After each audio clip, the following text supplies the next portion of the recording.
50조 원이 공중으로 증발했습니다. 20만 명이 하루아침에 거리로 내몰렸어요. 도시 전체가 불바다가 됐고 전 세계 뉴스에 베트남 망신이 도배됐습니다. 대체 무슨 짓을 했길래 이 지경이 됐을까요? 베트남 정부가 삼성 공장 전기를 끊어버렸습니다. 돈 더 내놓으라고 협박하면서요. 20만 명이 일하는 공장을 한여름 대낮에 통째로 암흑으로 만들었어요. 수십억짜리 부품이 순식간에 쓰레기가 됐습니다. 그러면서 뭐라고 했는지 아세요? 삼성이 어디 가겠어? 공장도 여기 있고 사람도 여기 있는데. 50조 원 투자한 회사를 대놓고 비웃은 겁니다. 그 오만함이 어떤 결과를 불러왔는지 지금부터 전부 공개합니다. 시작하기 전 구독과 좋아요, 그리고 댓글로 우리의 대한민국 삼성을 응원해주세요. 안녕하세요. 저는 레반민이라고 합니다. 베트남 박린성에서 삼성협력업체 부품 운송을 12년간 했던 사람이에요. 그날 아침 뉴스 속보가 터졌을 때 저는 트럭 안에 있었습니다. 라디오에서 갑자기 음악이 끊기더니 다급한 목소리가 흘러나왔어요. 삼성전자 베트남 생산량 대폭 축소, 인도 이전 발표. 처음엔 귀를 의심했습니다. 볼륨을 높이고 다시 들었어요. 틀림없었습니다. 손에서 힘이 빠지면서 핸들을 놓칠 뻔했어요.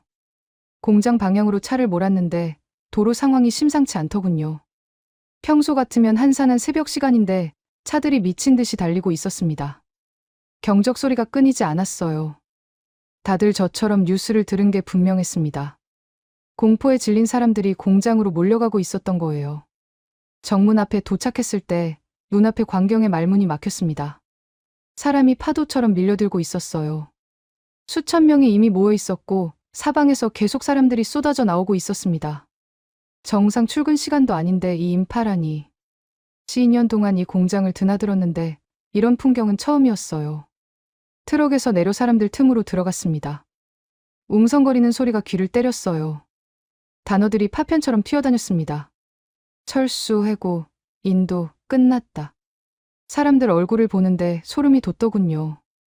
표정이 전부 같았어요. 눈동자에 초점이 없고 입술은 파랗게 질려 있고 손은 부들부들 떨리고 있었습니다. 살아있는 사람들 같지 않았어요. 한꺼번에 영혼이 빠져나간 것 같은 얼굴들이었습니다. 정문 위 대형 전광판에 뉴스 화면이 떠 있었어요. 수천 개의 눈이 그 화면을 향해 있었습니다. 앵커 목소리가 스피커를 통해 울려 퍼지는데 그 소리가 장송곡처럼 들리더군요. 자막이 흘러갔습니다. 20만 노동자 고용대란 우려, 400개 협력업체 연쇄 충격 불가피. 숫자 하나하나가 심장을 찔러왔어요. 20만 명 속에 제가 있었고, 제 아내가 있었고, 제 아들의 미래가 있었습니다. 갑자기 옆에서 비명이 터졌어요. 젊은 여자 직원이 바닥에 주저앉으면서 울음을 터뜨린 겁니다.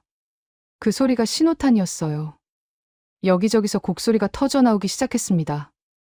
누군가는 하늘을 향해 고함을 질렀고, 누군가는 땅바닥에 엎드려 울었고, 누군가는 아무 말 없이 멍하니 서 있었습니다. 저도 다리에 힘이 풀려서 트럭 문짝을 붙잡아야 했어요. 가장 끔찍했던 건 정적이었습니다. 수천 명이 모여 있는데 어느 순간 갑자기 조용해졌거든요. 울음소리도 고함소리도 웅성거리는 소리도 전부 멈췄어요. 다들 화면만 바라보고 있었습니다. 숨소리마저 죽인 채로요. 그 침묵이 어떤 비명보다 무서웠습니다. 절망이 소리를 집어삼킨 거예요. 하늘은 비웃듯이 맑았습니다. 구름 한 점 없이 파란 하늘이 펼쳐져 있었어요. 세상이 무너지고 있는데 날씨는 왜 이리 좋은 건지 그게 더 잔인하게 느껴졌습니다. 따뜻한 아침 바람이 불어왔는데 온몸에 한기가 돌았어요. 한여름인데도 이가 딱딱 부딪히는 것 같았습니다. 제 머릿속에는 온통 숫자들만 떠다녔어요. 트럭 할부금 3년치, 아들 대학 등록금, 어머니 병원비, 집 월세. 전부 삼성 덕분에 굴러가고 있던 것들입니다. 그게 한 방에 무너질 수 있다는 게 실감이 안 났어요. 12년을 하루도 안 쉬고 일했는데 하루아침에 이렇게 되는 건가 싶었습니다. 그때는 몰랐어요. 이게 시작에 불과하다는 거요. 진짜 공포는 아직 오지도 않았다는 거요. 그리고 그 끝에서 만나게 될 반전이 어떤 건지 상상조차 못하고 있었습니다. 사실 그날 아침 전부터 이상한 기운이 감돌고 있었습니다. 돌이켜보면 징조는 여러 곳에서 나타나고 있었어요. 저만 느낀 게 아니었습니다. 공장을 드나드는 사람들 사이에서 수군거림이 끊이지 않았거든요. 처음 이상함을 느낀 건 한 달쯤 전이었어요. 부품을 싣고 공장에 들어갔는데 분위기가 평소와 달랐습니다. 정문 경비원 얼굴이 굳어 있더군요. 그 양반이 원래 웃음이 많은 사람이에요. 시인년을 오가면서 얼굴 못 익힐 수가 없잖아요. 그런데 그날따라 눈도 안 마주치고 그냥 손만 휘휘 저어서 통과시키더군요. 뭔가 찜찜한 느낌이 들었지만 대수롭지 않게 넘겼습니다. 며칠 뒤에 더 이상한 일이 벌어졌어요. 물량이 갑자기 줄어든 겁니다. 저는 내일 부품을 실어 나르는 사람이에요. 공장 사정을 누구보다 빨리 알 수 있는 위치지요. 평소 같으면 트럭 가득 싣고도 두세 번은 왔다 갔다 해야 했는데 그날은 한 번 운송으로 끝이 났습니다. 물류 담당자한테 슬쩍 물어봤더니 표정이 어두워지면서 본사 지시라고만 하더군요. 더 이상 묻지 말라는 눈치였습니다. 그때부터 귀를 기울이기 시작했어요. 트럭 기사들끼리 모이면 별별 소문이 다 돌거든요. 삼성이 인도에 새 공장 짓는다더라, 베트남 물량 줄인다더라, 정부랑 뭔가 틀어졌다더라. 처음엔 그냥 뜬 소문이려니 했습니다. 이런 얘기가 한두 번 나온 게 아니었으니까요. 근데 이번엔 분위기가 달랐어요. 소문을 전하는 사람들 얼굴이 전부 심각했거든요. 결정적인 일이 터진 건 그로부터 보름쯤 뒤였습니다. 공장에 정전이 났어요. 한낮에 갑자기 전기가 끊긴 겁니다. 저는 그때 마침 물류창고 앞에서 하역 작업을 기다리고 있었는데 갑자기 주변이 조용해지더군요. 기계 돌아가는 소리가 뚝 끊겼어요. 처음엔 순간 정전인 줄 알았습니다. 베트남이 전력 사정이 좋은 편이 아니라서 가끔 그런 일이 있거든요. 근데 1시간이 지나도 전기가 안 들어왔어요. 2시간, 3시간이 지나도 마찬가지였습니다. 공장 안에서 사람들이 쏟아져 나오기 시작하더군요. 얼굴들이 전부 땀에 젖어 있었어요. 클린룸이라는 데가 온도 유지가 안 되면 난리가 난다고 들었거든요. 거기서 만드는 부품들이 전부 못 쓰게 된다면서 엔지니어들이 뛰어다니고 있었습니다. 저녁이 다 돼서야 전기가 들어왔어요. 그날 생산분이 전부 폐기됐다는 얘기가 돌더군요. 수십억 원어치가 쓰레기가 됐다고 했습니다. 사고였을 거라고 다들 생각했어요. 저도 그랬고요. 운이 나빴구나 그러려니 했습니다. 근데 이틀 뒤에 또 끊겼어요. 이번엔 4시간이 넘게 전기가 안 들어왔습니다. 사람들 사이에서 술렁임이 커지기 시작했어요. 이게 단순한 사고가 아니라는 얘기가 돌았거든요. 삼성 공장만 골라서 끊긴다는 거였습니다. 바로 옆에 있는 다른 공장은 멀쩡히 돌아가고 있었으니까요. 트럭 기사들 사이에서 무서운 소문이 돌기 시작했어요. 정부에서 일부러 전기를 끊는다는 거였습니다. 삼성한테 압박을 넣는 거라고요. 처음엔 믿기 어려웠어요. 아무리 그래도 정부가 그런 짓을 하겠냐 싶었거든요. 삼성이 이 나라에서 차지하는 게 얼마인데요. 수출의 20% 이상을 책임지는 회사잖아요. 근데 사흘 뒤에 3번째 정전이 났을 때 저도 확신이 들었습니다. 우연치고는 너무 정확하게 삼성만 당하고 있었거든요. 물류창고에서 같이 대기하던 기사형이 휴대폰을 보여줬어요. 인터넷에 녹취록 같은 게 돌고 있더군요. 정부 관료가 했다는 말이 적혀 있었습니다. 삼성이 어디 가겠냐, 공장도 여기 있고 사람도 여기 있는데 뭘 걱정하냐. 그 문장을 읽는 순간 온몸에 소름이 돋았어요. 50조 원을 투자한 회사를 이렇게 우습게 본다고요. 20만 명 먹여 살리는 회사를 호구 취급한다고요. 손이 떨리기 시작했습니다. 분노 때문인지 공포 때문인지 모르겠더군요. 저는 한국 사람들이랑 12년을 일했어요. 그분들 성격 잘 압니다. 물건 나르다 보면 한국인 관리자들이랑 자주 마주치거든요. 처음엔 좀 차갑다고 느꼈는데 알고 보니 그게 아니었어요. 약속에 목숨을 거는 분들이더군요. 한번 정한 건 무조건 지키고 상대방한테도 똑같이 요구하는 스타일이었습니다. 그래서 약속을 어기는 걸 제일 싫어해요. 신뢰가 무너지면 관계도 끝입니다. 저도 한번 봤거든요. 납품업체가 불량품을 몰래 섞어서 납품했다가 걸린 적이 있었어요. 그 업체 사장이 무릎 꿇고 빌었는데도 계약이 끊겼습니다. 2번 다시 거래 안 하더군요. 그런 분들한테 정부가 뭘 한 거예요? 약속을 깼잖아요. 세금 감면해주기로 한 걸 뒤집었다면서요. 그것도 모자라서 전기로 협박을 하고 대놓고 비웃기까지 했어요. 저는 이불 속에서 몸을 웅크렸습니다. 불안해서 잠이 안 오더군요. 삼성이 화나면 어떻게 되지? 설마 진짜 떠나진 않겠지. 그래도 혹시 생각이 꼬리에 꼬리를 물었어요. 아내한테는 말 안 했습니다. 괜히 걱정시키기 싫었거든요. 근데 속으로는 계속 불안했어요. 한국 사람들이 신뢰가 무너졌을 때 얼마나 냉정해지는지 저는 12년 동안 그걸 직접 봐왔으니까요. 그리고 그 불안이 현실이 됐습니다. 며칠 뒤 그 발표가 터진 거예요. 최악의 악몽이 눈앞에서 펼쳐지고 있었습니다. 공장 앞에 서서 멍하니 하늘을 올려다보다가 문득 12년 전 일이 떠올랐습니다. 제가 처음 삼성이란 회사를 알게 된 날이요. 그때 저는 31살이었어요. 트럭 한 대 없이 남의 차 조수석에 앉아 짐이나 나르던 시절이었습니다. 고향은 베트남 북쪽 산골이에요. 논농사 짓는 집안에서 태어났지요. 어릴 때부터 가난이 뭔지 뼈저리게 알았습니다. 비 오면 지붕에서 물이 새서 온 가족이 한쪽 구석에 몰려 앉아 있어야 했어요. 겨울엔 이불이 부족해서 서로 몸을 붙이고 잤고요. 학교는 중학교까지만 다녔습니다. 더 다니고 싶었는데 집안 형편이 안 됐거든요. 19에 하노이로 올라왔어요. 돈 벌어서 부모님 편하게 해드리겠다고 큰소리 쳤는데 현실은 처참했습니다. 공사장 막노동, 식당 설거지, 공장 잡부. 안 해본 일이 없었어요. 하루 벌어 하루 먹는 생활이 10년 넘게 이어졌습니다. 30이 넘도록 모아놓은 돈이 거의 없었어요. 그때 박민의 삼성 공장이 들어온다는 소식을 들었습니다. 한국에서 엄청 큰 회사가 온다면서 동네가 난리였어요. 일자리가 쏟아질 거라고 했습니다. 저는 처음엔 관심이 없었어요. 공장에서 일하려면 기술이 있어야 할 텐데 저한테는 아무것도 없었으니까요. 그런데 운송기사를 뽑는다는 공고가 붙었더군요. 트럭만 몰 줄 알면 된다고 했습니다. 저는 군대에서 운전을 배웠거든요. 무작정 지원했어요. 면접이랄 것도 없었습니다. 면허증 보여주고 시험 삼아 트럭 한 바퀴 몰았더니 됐다고 하더군요. 첫 출근 날을 잊을 수가 없어요. 공장 정문에 들어서는 순간 입이 떡 벌어졌거든요. 제가 살던 세상이랑 완전히 달랐습니다. 거대한 건물들이 끝없이 늘어서 있었고 도로는 반들반들하게 포장돼 있었어요. 사람들이 깔끔한 유니폼을 입고 일사불란하게 움직이고 있었습니다. 마치 다른 나라에 온 것 같았어요. 첫 달 월급을 받던 날도 기억납니다. 봉투를 열었는데 눈을 의심했어요.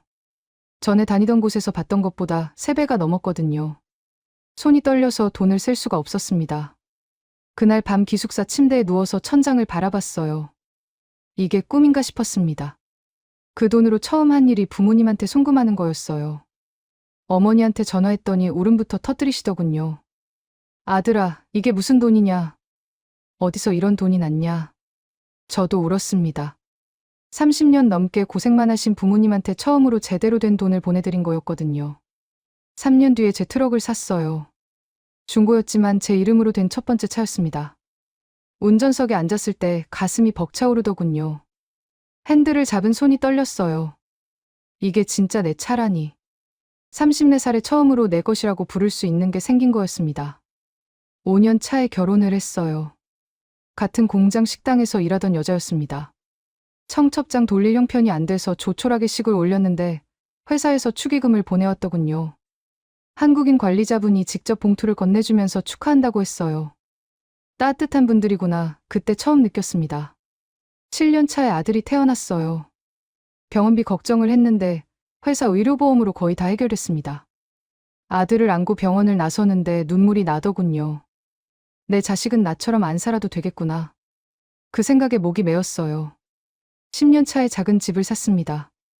대출을 많이 끼긴 했지만 어쨌든 내 이름으로 된 집이에요. 현관문을 열고 들어가던 날 그 자리에 서서 한참을 울었습니다. 산골에서 지붕 새는 집에 살던 애가 남의 집 조수석에 앉아 짐이나 나르던 놈이 40 넘어서 자기 집이 생겼어요. 이게 다 어디서 온 거겠어요. 삼성 아니었으면 상상도 못할 일이었습니다.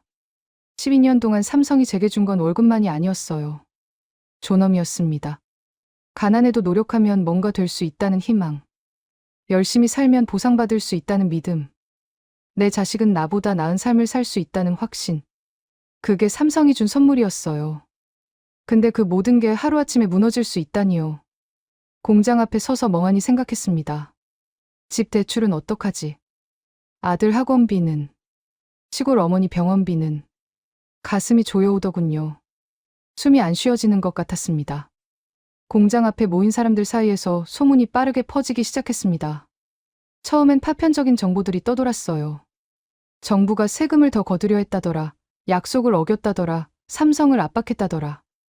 조각조각 흩어진 얘기들이었는데 시간이 지나면서 퍼즐이 맞춰지기 시작했습니다. 진실은 생각보다 충격적이었어요. 베트남 정부가 삼성한테 한 짓을 알게 됐을 때 저는 분노로 몸이 떨렸습니다. 시작은 세금이었다고 합니다. 삼성이 베트남에 처음 들어올 때 정부가 약속한 게 있었어요.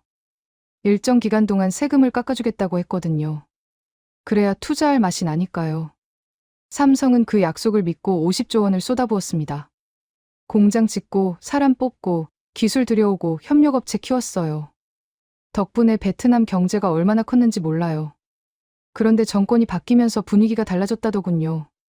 새 정부가 예전 약속을 안 지키겠다고 나온 거예요. 세금 감면 뒤집고 거기에 추가로 수천억 원을 더 내놓으라고 요구했다고 합니다. 이미 투자할 거 다 해놓은 상황에서요. 이건 완전히 사기나 다름없잖아요. 더 기가 막힌 건 협박이었습니다. 삼성이 거부하니까 정부가 전기를 끊었어요. 제가 직접 본 그 정전들이 우연이 아니었던 겁니다. 일부러 끄는 거였어요. 20만 명이 일하는 공장을 통째로 먹통으로 만들어버린 거예요. 수십억짜리 부품이 폐기되는 걸 지켜보면서 항복하라고 압박한 겁니다. 그것도 모자라서 비웃었다고 해요. 삼성이 어디 가겠냐고요. 공장도 사람도 다 여기 있는데 설마 이걸 버리고 떠나겠냐고요. 50조 원 투자해놓고 손절할 배짱이 있겠냐고 코웃음을 쳤다는 겁니다. 그 얘기를 듣는 순간 피가 거꾸로 솟는 것 같았어요. 은혜를 원수로 갚아도 이렇게 갚을 수가 있나요? 삼성이 베트남한테 뭘 해줬는데요. 일자리 20만 개를 만들었어요. 협력업체만 수백 개예요. 수출의 20%를 책임졌어요. 도로도 깔고 전기도 끌어오고 병원도 세웠습니다. 박린이라는 도시가 삼성 덕분에 큰 거잖아요. 근데 그 회사한테 돈 더 내놓으라고 협박하고 전기 끊어서 압박하고 비웃기까지 했어요. 사람이 이럴 수가 있나 싶었습니다. 정부라는 데가 이렇게까지 나올 수 있나 싶었어요. 주변 사람들도 똑같은 심정이었습니다. 분노가 들끓기 시작했어요. 처음엔 삼성한테 화가 났던 사람들도 진실을 알고 나니까 방향이 바뀌더군요. 삼성이 떠나고 싶어서 떠나는 게 아니잖아요. 50조 원을 쏟아붓고 그걸 버리고 싶은 회사가 어디 있겠어요. 떠밀린 거였습니다. 정부가 밀어낸 거예요. 한 가지 더 충격적인 얘기가 있었어요. 정부가 삼성을 그렇게 깔본 이유 말입니다. 한국 기업이라서 그랬다는 거예요. 미국 기업이나 일본 기업한테는 그렇게 못한다더군요. 건드리면 본국 정부가 나서서 난리를 치니까요. 근데 한국은 만만해 보였나 봐요. 작은 나라, 영향력 없는 나라, 어차피 별 수 없을 거라고 생각한 거예요. 그래서 함부로 대한 겁니다. 한국 기업이니까 협박해도 되고, 한국 기업이니까 약속 어겨도 되고, 한국 기업이니까 비웃어도 된다고 생각한 거예요. 그 얘기를 듣는데 너무 화가 나더군요. 저는 한국 사람들이랑 12년을 일했거든요. 그분들이 얼마나 대단한 사람들인지 압니다. 세계 어디 내놔도 꿀리지 않는 사람들이에요. 기술력도 뛰어나고 성실하고 약속을 목숨처럼 지키는 분들이에요. 그런 분들을 만만하게 봤다고요. 큰 코 다칠 줄도 모르고요. 저는 속으로 생각했습니다. 이거 큰일 나겠구나. 한국 사람들 성격에 이런 모욕을 참을 리가 없거든요. 뭔가 단단히 각오해야 할 거라고 느꼈어요. 과연 그 예감이 맞았습니다. 삼성이 발표한 게 바로 그 대답이었거든요. 인도로 이전한다. 베트남에서 손 뗀다. 비웃었으니까 그 대가를 치러라. 말로 한 게 아니라 행동으로 보여준 거였어요. 정부가 생각한 대로 되지 않았습니다. 삼성이 어디 가겠냐고요. 갔어요. 진짜로 떠나겠다고 선언한 거예요. 호구로 봤던 회사가 발톱을 드러낸 순간이었습니다. 발표가 나간 뒤 도시 전체가 들끓기 시작했습니다. 처음엔 공장 앞에 모인 사람이 수천 명이었어요. 하루가 지나니까 10,000명을 넘었습니다. 사흘째 되는 날엔 수만 명이 거리로 쏟아졌어요. 박린만 그런 게 아니었습니다. 타이응우엔, 호찌민, 하노이, 삼성 공장이 있는 도시마다 사람들이 들고 일어났습니다. 저도 거기 있었어요. 가만히 있을 수가 없었거든요. 트럭을 공장 근처에 세워두고 시위대 틈으로 들어갔습니다. 함성이 하늘을 찌르더군요. 일자리를 지켜달라, 가족을 굶기지 말라, 정부가 책임져라. 목이 터져라 소리를 질렀어요. 그렇게라도 안 하면 미칠 것 같았거든요. 군중 속에서 별별 사람을 다 만났습니다. 공장 라인에서 일하는 젊은 직원들, 협력업체 사장님들, 식당이나 숙소를 운영하는 자영업자들, 심지어 삼성이랑 직접 관계없는 사람들도 나와 있었어요. 삼성이 무너지면 도시 전체가 무너진다는 걸 다들 알고 있었거든요. 처음 며칠은 평화로운 시위였습니다. 구호 외치고 피켓 들고 행진하고. 그런데 시간이 지나면서 분위기가 험악해지기 시작했어요. 정부가 아무런 반응을 안 했거든요. 사과도 없고 대책도 없고 입만 꾹 다물고 있으니까 사람들 분노가 폭발한 겁니다. 어느 날 저녁이었어요. 해가 지고 나니까 분위기가 확 달라지더군요. 누군가 돌을 던졌습니다. 경찰 바리케이드를 향해서요. 그게 신호탄이었어요. 여기저기서 물건이 날아가기 시작했습니다. 경찰이 진압을 시작했어요. 방패 들고 밀고 들어왔습니다. 최루탄이 터졌어요. 눈이 따갑고 숨을 쉴 수가 없었습니다. 저는 군중 속에서 이리저리 밀려다녔어요. 어디가 어딘지 분간이 안 되더군요. 비명소리가 사방에서 들렸습니다. 누가 넘어지고 누가 밟히고 아수라장이 따로 없었어요. 겨우 빠져나와서 트럭으로 돌아왔는데 온몸이 땀에 젖어 있었습니다. 손이 부들부들 떨리더군요. 다음날 뉴스를 보니까 전국에서 시위가 벌어지고 있었어요. 규모가 점점 커지고 있었습니다. 정부 청사 앞으로 행진하는 인파가 수십 킬로미터에 걸쳐 이어졌다더군요. 항공사진으로 찍은 걸 봤는데 개미떼가 움직이는 것 같았어요. 그 수많은 점 하나하나가 전부 사람이라는 게 믿기지 않았습니다. 시위대 구호가 바뀌기 시작했어요. 처음엔 삼성을 떠나보내지 말라는 내용이었는데 진실이 퍼지면서 방향이 바뀌었습니다. 정부가 책임져라. 삼성한테 왜 그랬냐. 욕심이 나라를 망쳤다. 분노의 화살이 정부를 향하기 시작한 거예요. 녹취록이 퍼진 게 결정적이었습니다. 정부 관료가 삼성 어디 가겠냐고 비웃은 그 녹취록요. 그게 인터넷에 풀리면서 사람들이 완전히 폭발했어요. 그 한마디가 모든 걸 망쳤다는 걸 다들 깨달은 거예요. 50조 원 투자받아 놓고 뭘 더 바라냐고, 은혜도 모르는 정부라고 욕설이 섞인 구호가 터져나왔습니다. 외신 기자들이 몰려왔습니다. 카메라가 시위 현장을 비췄어요. 전 세계로 베트남 상황이 생중계되기 시작했습니다. 길거리 인터뷰를 하더군요. 기자가 한 시위 참가자한테 물었어요. 왜 여기 나왔냐고요? 그 사람 대답이 가슴에 박혔습니다. 저는 삼성에서 15년을 일했습니다. 제 인생 전부를 바쳤어요. 근데 정부 욕심 때문에 모든 게 무너지고 있어요. 저만 그런 게 아닙니다. 20만 명이 똑같은 처지예요. 우리가 뭘 잘못했는데 이런 일을 당해야 하냐고요. 말하다가 그 사람이 울음을 터뜨렸어요. 저도 눈물이 나더군요. 남의 일 같지가 않았거든요. 저도 똑같은 처지였으니까요. 시위가 일주일을 넘기면서 곳곳에서 충돌이 벌어졌습니다. 다친 사람이 속출했어요. 구급차 사이렌 소리가 밤새도록 끊이지 않았습니다. 도시 전체가 전쟁터 같았어요. 아비규환이 따로 없었습니다. 저는 매일 현장에 나갔습니다.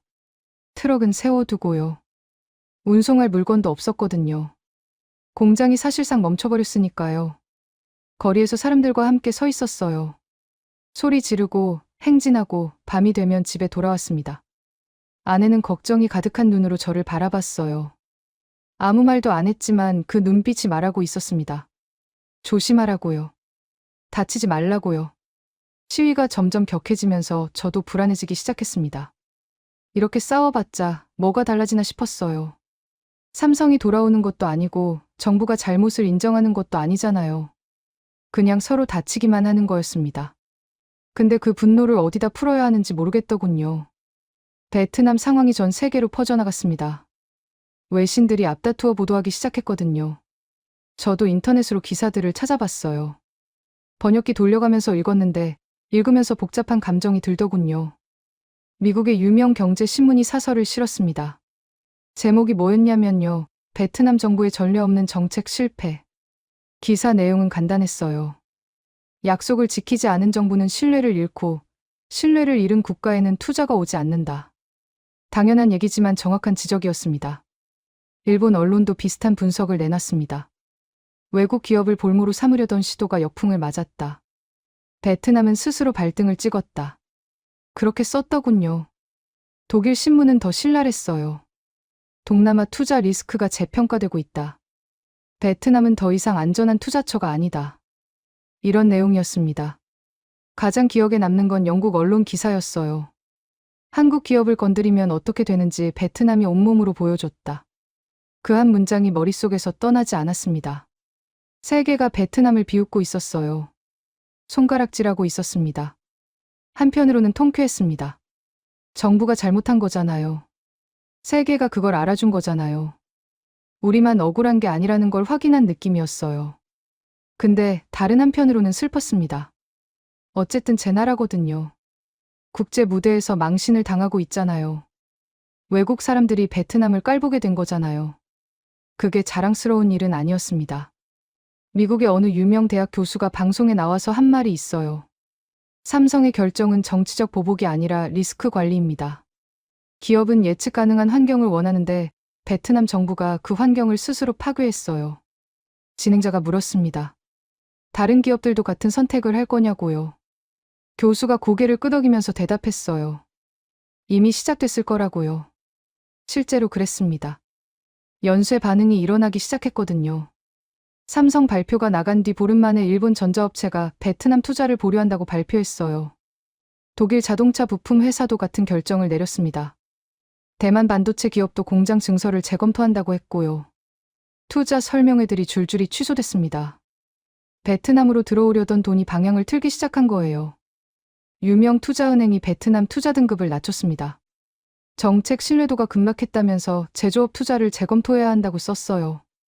그 보고서가 나가자마자 주식시장이 출렁였습니다. 베트남 증시가 하루에 크게 빠졌어요. 나라 경제 전체가 흔들리고 있었습니다. 정부가 뒤늦게 진화에 나섰습니다. 외국 투자 기업에 대한 정책 기조는 변함없다. 삼성과는 오해가 있었다. 이런 성명을 냈어요. 근데 아무도 안 믿었습니다. 이미 한 행동이 있는데 말로 뭘 어쩌겠어요. 약속 어기고 협박하고 비웃어놓고 이제 와서 오해라고요. 누가 그걸 믿겠습니까? 정부 내부에서도 변화가 생기기 시작했습니다. 삼성건을 담당했던 관료들이 하나둘 자리에서 물러났어요. 산업부 차관이 경질됐고 그 밑에 있던 국장도 잘렸습니다. 삼성이 어디 가겠냐고 비웃었다던 그 관료도 결국 파면됐다는 소식이 들려왔어요. 저는 그 뉴스를 보면서 쓴웃음이 나왔습니다. 삼성이 어디 가겠어요. 그 한마디가 자기 인생도 날려버렸네요. 50조 원만 날린 게 아니라 자기 밥그릇까지 날린 거예요. 비웃음의 대가가 이렇게 혹독한 줄은 본인도 몰랐겠지요. 며칠 뒤에 총리가 대국민 담화를 발표했습니다. 텔레비전에 나와서 고개를 숙였어요. 외국 투자 기업과의 신뢰 회복에 최선을 다하겠다. 이번 일로 피해를 입은 노동자들에게 진심으로 사과드린다. 그렇게 말했습니다. 저는 그 사과를 보면서 허탈했어요. 너무 늦었습니다.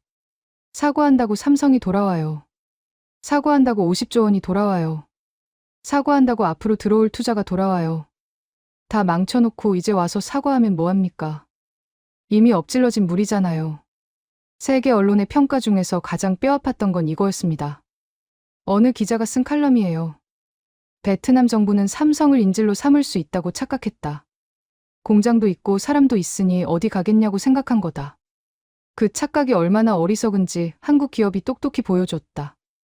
한국 기업은 신뢰가 무너지면 미련 없이 떠난다. 그게 그들의 방식이다. 맞는 말이었습니다.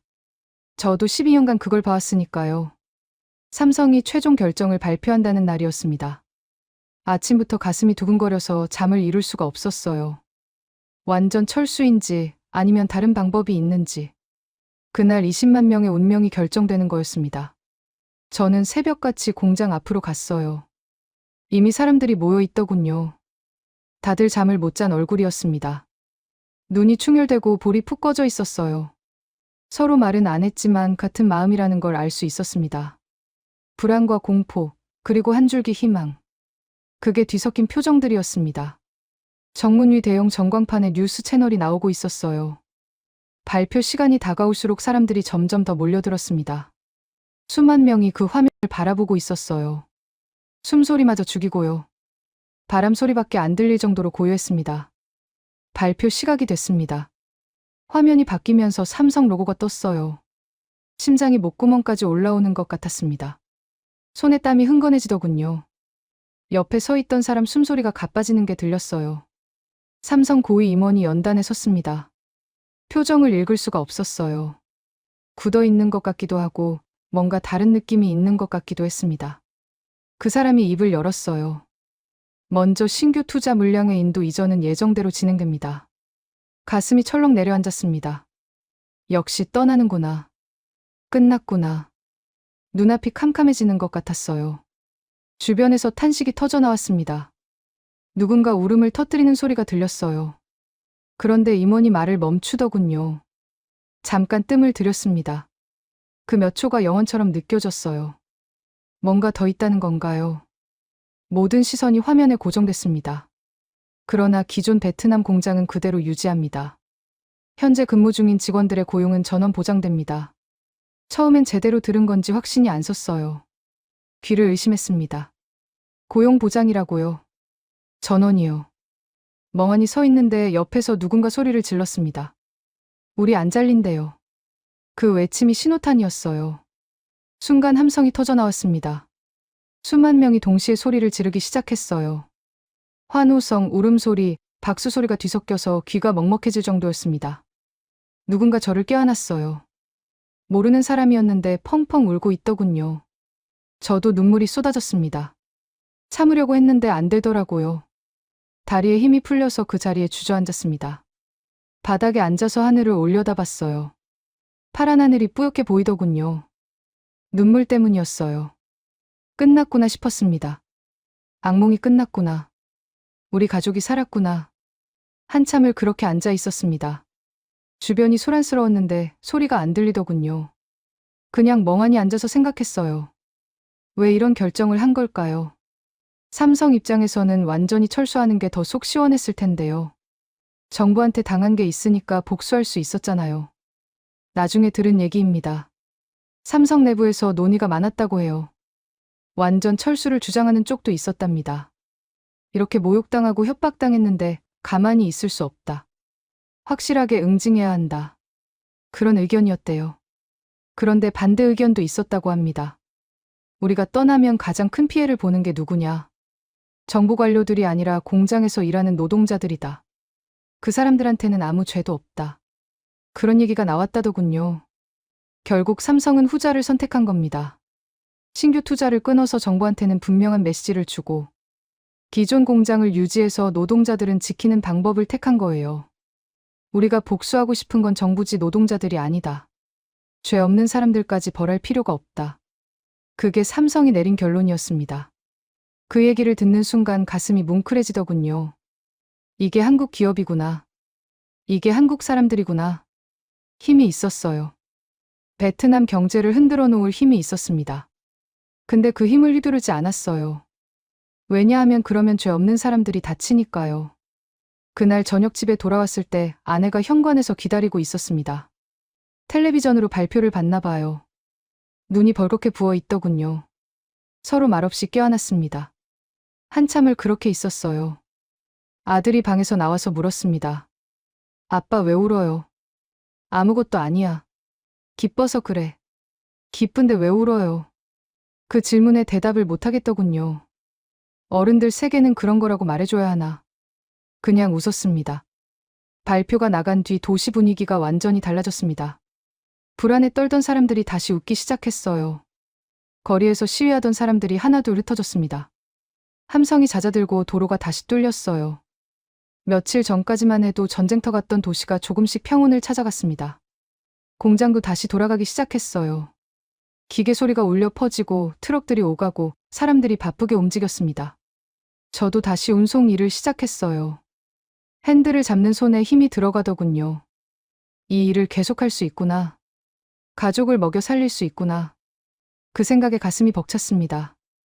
고용보장 공지가 게시판에 붙었을 때 사람들이 그 앞에서 사진을 찍더군요. 눈물 흘리는 사람들도 있었어요. 기쁨의 눈물이었습니다. 저도 그 공지를 보면서 한참을 서 있었어요. 글자 하나하나가 눈에 박히더군요. 기존 인력 전원 고용 유지. 이 문장이 20만 명의 인생을 살린 겁니다. 집에 돌아와서 아내한테 모든 얘기를 했어요. 삼성이 왜 이런 결정을 했는지, 내부에서 어떤 논의가 있었는지. 아내가 한참 동안 말이 없더니 이렇게 말하더군요. 한국 사람들 대단하다고요. 저도 고개를 끄덕였습니다. 복수할 수 있었는데 안 한 거잖아요. 그게 진짜 대단한 거라고요. 맞는 말이었습니다. 진짜 강한 건 상대를 짓밟는 게 아니에요. 힘이 있어도 함부로 쓰지 않는 겁니다. 특히 힘없는 사람들한테는요. 삼성이 보여준 게 바로 그거였어요. 베트남 정부는 비싼 수업료를 냈습니다. 수천억 원 더 뜯으려다가 50조 원을 날렸어요. 앞으로 들어올 투자까지 합치면 손실이 어마어마합니다. 국제사회에서 신뢰도 잃었고요. 외국 기업들이 베트남 투자를 꺼릴 수도 있어요. 그게 다 욕심 때문에 생긴 일입니다. 반면에 한국은요. 세계가 다시 보기 시작했습니다.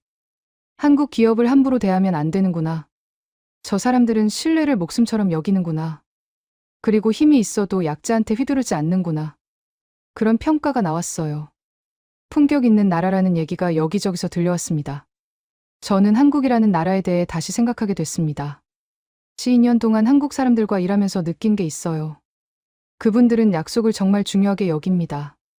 한번 약속하면 반드시 지키고 상대도 그러기를 기대하지요. 그래서 약속을 어기는 사람을 가장 싫어해요. 신뢰가 무너지면 관계도 끝입니다. 근데 이번에 새롭게 알게 된 것도 있어요.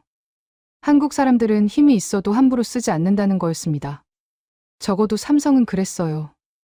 베트남 정부한테 당한 게 있으니까 복수할 수 있었잖아요. 완전히 철수해서 경제를 망가뜨릴 수 있었어요. 근데 안 했습니다.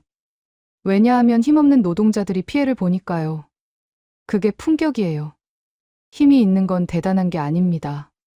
누구나 힘을 가질 수 있으니까요.